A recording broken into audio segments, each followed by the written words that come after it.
Welcome, traveler!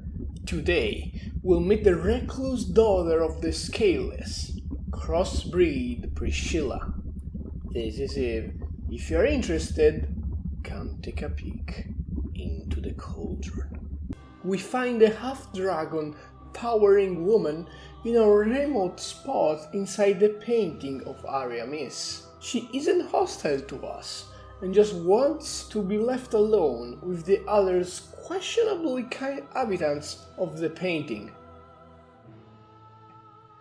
She must have a very weird concept of kindness. She was locked away out of fear, where her god-slaying powers couldn't hurt.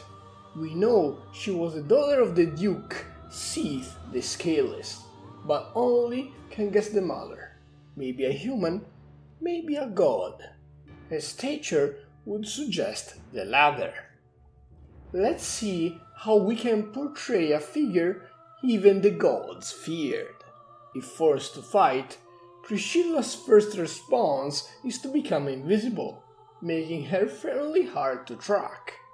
She's a recluse that cares nothing of what happens in the outside world and just wants to be left alone, enjoying eternity in the coldness of the painted world.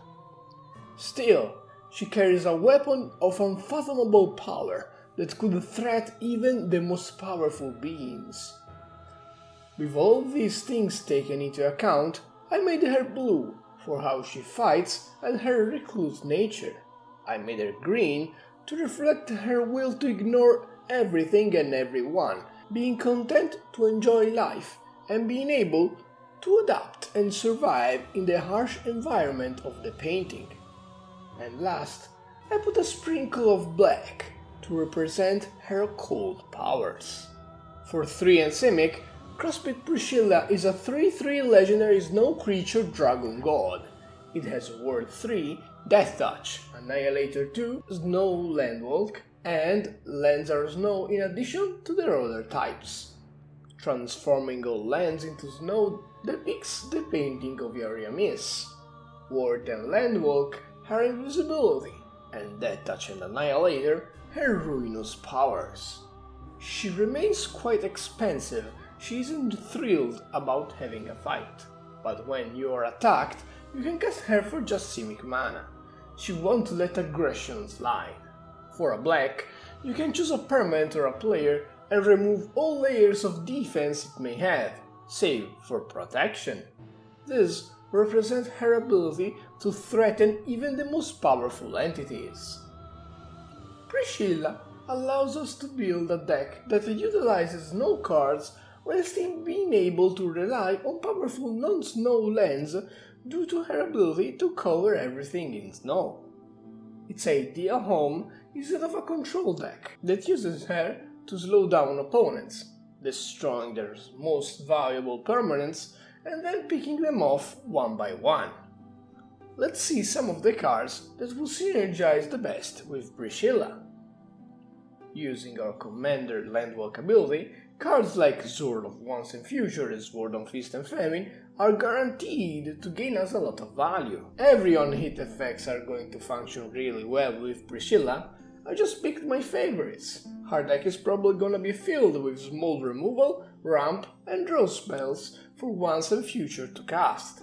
And every deck enjoys getting double mana every turn. Speaking of cheap removal spells, we don't need to worry about running expensive options that bypass effects like Hexproof and Indestructible, since our commander already takes care of that.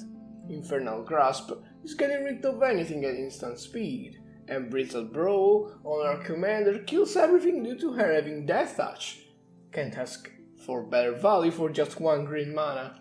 To control the board, we will eventually need board wipes. Fortunately, Snow allows us to run 2 very powerful options that can spare our commander. Blood in the Snow can reanimate her afterwards or another creature, while Dead of Winter won't touch her, since Priscilla herself is a snow creature. Couple of generally good snow support cards I wouldn't build a snow deck without have to be Yorn, God of Winter, and Draug the Necromancer. The legend on the front half doubles all our mana, tapping all of our lands with our commander out. and it also taps all snow creatures every time he attacks. Otherwise, we can cast its rhyme staff to be able to play snow permanents from our graveyard. The Necromancer allows all of our removals to become card advantage, making it so that we can cast creatures of our opponents that would have died otherwise. Once you feel like your opponents have suffered enough of your snow shenanigans, it's time to close the game. Blackblade Reforged and Echoing Equations are great cards for this. The Blackblade can make Priscilla a lethal attacker very quickly, and the Equation is the backside of a mediocre creature, but if we can target our commander with it, it will give all our creatures, not excluding tokens or animated lands, Snowwalk and Annihilator too, giving them the ability to wipe our opponent's entire board out of the table. And with that, we take the plunge and roll back to Anno Rondo. If you enjoyed the video and wanna see more, please consider liking, subscribing, leave a comment to let me know which character would you wanna see next. This was Eve, thanks for watching.